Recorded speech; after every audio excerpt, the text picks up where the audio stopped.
Selamat pagi. Assalamualaikum. Saya Desi Permatasari dari Magetti News, menyampaikan info untuk Anda.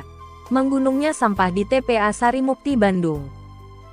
Hal ini dipicu oleh timbulan sampah kiriman dari 4 kabupaten dan kota di Bandung Raya.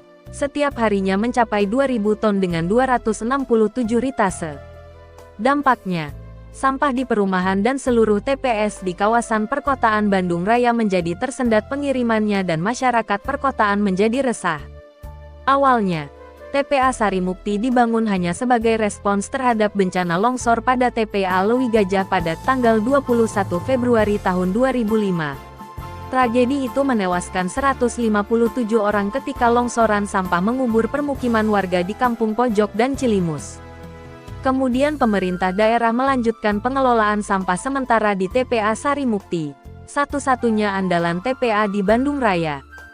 Dalam perjalanannya selama 2 dasawarsa tahun 2005 sampai tahun 2025, TPA ini telah mengalami peristiwa kebakaran pada tanggal 19 Agustus tahun 2023, dan longsor terjadi pada tanggal 8 Maret tahun 2025. Akibat kejadian itu, kiriman sampah dari TPS Bandung Raya sempat dihentikan. Pemda Jabar saat ini tengah berupaya memperluas TPA Sarimukti.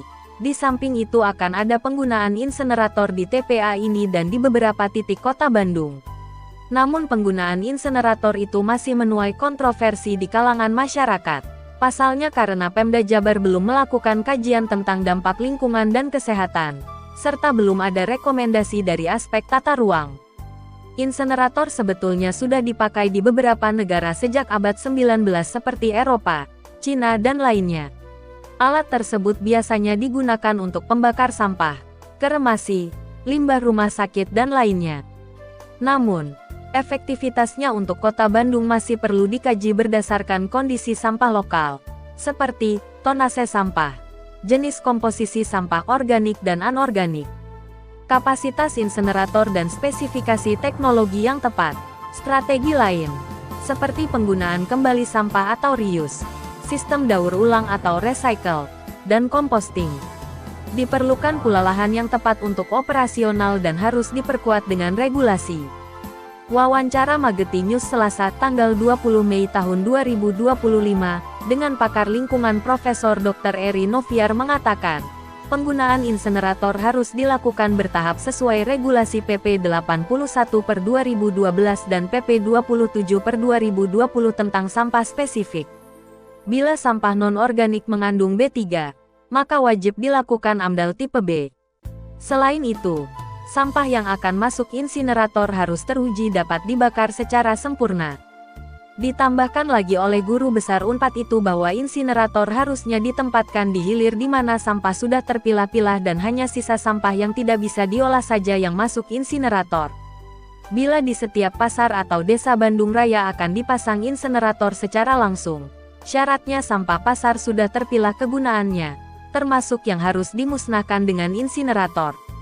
Bila ada sampah mengandung limbah B3 yang dibakar, tidak sempurna, akan menghasilkan dioksin dan furan yang bisa memicu kanker. Ditambahkan lagi oleh Profesor Eri Noviar, apabila Pemda akan memasang insinerator dengan segera, maka Pemda harus menyatakan darurat sampah terlebih dahulu, baru boleh memasang langsung insinerator. Ujar Eri Noviar yang pakar Magetti itu. Pakar Perencanaan Wilayah Dr. Jajan Rohjan mengatakan kepada Magetti News bahwa secara konsep, penggunaan insenerator boleh saja untuk mengurangi masalah persampahan di kota Bandung.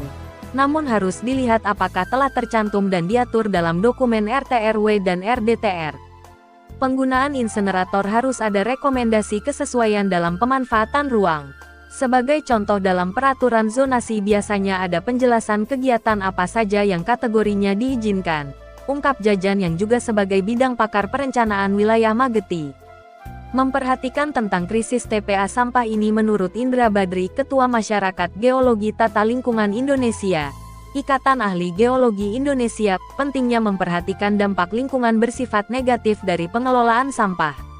Dampaknya bisa terjadi baik di ruang udara maupun di bumi tempat kita beraktivitas. Oleh karena itu sebaiknya Pemda dapat melakukan beberapa hal antara lain. 1. Segera melakukan kajian lingkungan yang mendalam agar pengelolaan sampah ini dapat teratasi dengan baik. 2. Mengikuti regulasi yang terkait dan masih berlaku. 3. Membangun sistem pengelolaan sampah yang efektif di barat, timur, utara dan selatan untuk kawasan Bandung Raya.